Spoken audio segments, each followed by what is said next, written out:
ಆತ್ಮೀಯ ಪಾಲಕರೇ ನಮಸ್ಕಾರ. ಎಲ್ಲರೂ ವಿಡಿಯೋ ನೋಡಿ ಭಾಳಷ್ಟು ಪ್ರೋತ್ಸಾಹ ಮಾಡ್ತಾ ಇದ್ದೀರಿ. ಭಾಳಷ್ಟು ಉತ್ತಮ ವಿಡಿಯೋಗಳು ನಿಮ್ಮಿಂದ ಬರಲಿ ಅಂಥೇಳಿ ಎಲ್ಲರೂ ಥ್ಯಾಂಕ್ಸ್ ಹೇಳಿದಿರಿ, ಲೈಕ್ ಮಾಡಿದಿರಿ, ಶೇರ್ ಮಾಡಿದಿರಿ. ಇದು ಇನ್ನೂ ಹೆಚ್ಚಿನ ಪ್ರಮಾಣದಲ್ಲಿ ಆಗಲಿ ಅಂಥೇಳಿ ಆಶಿಸ್ತಾ ನಾನು ಇವತ್ತಿನ ವಿಷಯಕ್ಕೆ ಬರ್ತೀನಿ. ಈ ಇವತ್ತಿನ ವಿಷಯ ಏನಪ್ಪ ಅಂತಂದ್ರೆ ಸಂಸ್ಕಾರ. ಸಂಸ್ಕಾರ ಅಂದ ತಕ್ಷಣ ನೀವು ಹೇಳ್ತೀರಿ, ನಮ್ಮ ಮಕ್ಕಳಿಗೆ ನಾವೇನು ಸಂಸ್ಕಾರ ಕೊಡಂಗಿಲ್ಲೇನ, ನಾವು ಸಂಸ್ಕಾರವನ್ನು ಕೊಡ್ತೀವಿ. ಹಾಗೆ ನಾವೊಂದು ಸಲ ನಮ್ಮ ಫ್ರೆಂಡ್ದು ಬರ್ತ್ಡೇ ಸಲುವಾಗಿಯೋ ಒಂದು ಆಶ್ರಮಕ್ಕೆ ಭೇಟಿ ಕೊಟ್ಟಿದ್ವಿ. ಅಲ್ಲಿ ಮಕ್ಕಳಿಗೆಲ್ಲ ಸಿಹಿ ಕೊಡೋಣ ಅನ್ನುವಂಥ ವಿಚಾರ ಇಟ್ಕೊಂಡು ಹೋಗಿದ್ವಿ. ಆಶ್ರಮದ ಗೇಟ್ ಒಳಗೆ ಕಾಲು ಇಟ್ಟ ತಕ್ಷಣ ಮಕ್ಕಳು ಕೈ ಮುಗಿದು ಎಲ್ಲರಿಗೂ ಶರಣಾರ್ಥಿಗಳು ಅಂತ ಹೇಳಿ ನಮ್ಮನ್ನು ವೆಲ್ಕಮ್ ಮಾಡಿಕೊಂಡ್ರು.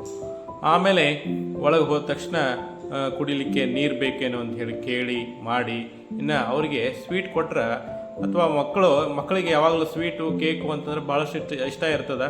ಏನೋ ಪಟ್ ತಿಂದ್ಬಿಡ್ಬೋದಾಗಿತ್ತು ಅವ್ರು ಕೊಟ್ಟ ತಕ್ಷಣ. ಆದರೆ ಅವ್ರು ಹಂಗೆ ಮಾಡಲಿಲ್ಲ. ಆ ಸ್ವೀಟ್ ಕೊಟ್ಟ ತಕ್ಷಣ ಏನು ಮಾಡಿದರು ಅಂತಂದ್ರೆ ಕೈಗಳು ಹಿಡ್ಕೊಂಡು ದೇವರನ್ನು ಪ್ರಾರ್ಥಿಸಿ, ಆಮೇಲೆ ಅವತ್ತು ಬರ್ತ್ಡೇ ಇತ್ತಲ್ಲ ಆ ಫ್ರೆಂಡಿನ ಹೆಸರು ಹೇಳಿ ಅವರಿಗೆ ಒಳ್ಳೆಯದಾಗಲಿ ಅಂಥೇಳಿ ಬಯಸಿ ಏನು ಮಾಡಿದರು ಅಂತಂದ್ರೆ ಆ ಸ್ವೀಟನ್ನು ಸ್ವೀಕರಿಸಿದ್ರು. ಇದರಲ್ಲೇ ನೋಡ್ರಿ, ನಾವು ನಮ್ಮ ಮಕ್ಕಳಿಗೆ ಮನೆಯೊಳಗೆ ಯಾವ ರೀತಿ ಸಂಸ್ಕಾರವನ್ನು ಕೊಟ್ಟಿರ್ತೀವಿ. ಈಗಿನ ಮಕ್ಳು ಹೆಂಗಾಗಿಬಿಟ್ಟವಪ್ಪ ಅಂತಂದ್ರೆ ಯಾರಾದ್ರೂ ಬಾಗಲ್ದಾಗ ಬಂದರು ಅಂತಂದ್ರೆ ಒಳಗೆ ಬರ್ರಿ ಅಂತೇಳಿ ಕರೆಯಂಗಿಲ್ಲ. ಬಂದು ಕೂತವ್ರಿಗೆ ನಿಮ್ಗೆ ನೀರು ಬೇಕೇನ್ರಿ, ಹೋಗಲಿ ಅಟ್ಲೀಸ್ಟ್ ಆರಾಮದಿರಿ ಏನೋ ಅನ್ನೋದು ಕೂಡ ಅವ್ರು ಕೇಳಂಗಿಲ್ಲ. ಈಗಿನ ಇದ್ರೊಳಗಂತ ಏನಾಗೈತಪ್ಪ ಅಂದ್ರೆ ಮೊಬೈಲ್ ಬಂದ್ಬಿಟ್ಟಾವ. ಮೊಬೈಲ್ ಹಿಡ್ಕೊಂಡು ಎಲ್ಲೋ ಒಂದು ಕಡೆ ಕೂತ್ಕೊಂಡು ಬಿಟ್ಟಿರ್ತಾರೆ.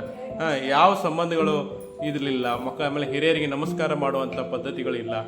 ಇಂಥ ಎಷ್ಟೋ ಸಣ್ಣ ಪುಟ್ಟ ಸಂಸ್ಕಾರಗಳನ್ನು ನಾವು ಮನೆಯಿಂದಲೇ ಕೊಡಬೇಕಾಗಿರ್ತದೆ.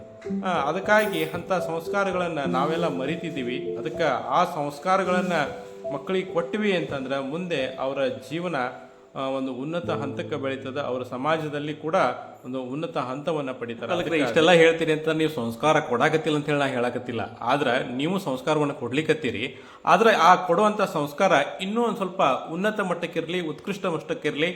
ಅದಕ್ಕೆ ಆ ಹಂತದೊಳಗೆ ನೀವು ಸಂಸ್ಕಾರ ಕೊಟ್ಟಿದ್ರ ಅಂತಂದ್ರೆ ನಿಮ್ಮ ಮಕ್ಕಳ ಬೆಳವಣಿಗೆ ಕೂಡ ಉನ್ನತ ಹಂತದಲ್ಲಿ ಆಗ್ತದ ಅಂತ ಹೇಳಿ ನಾನು ವಿನಂತಿ ಮಾಡ್ಕೋತೀನಿ. ಧನ್ಯವಾದ.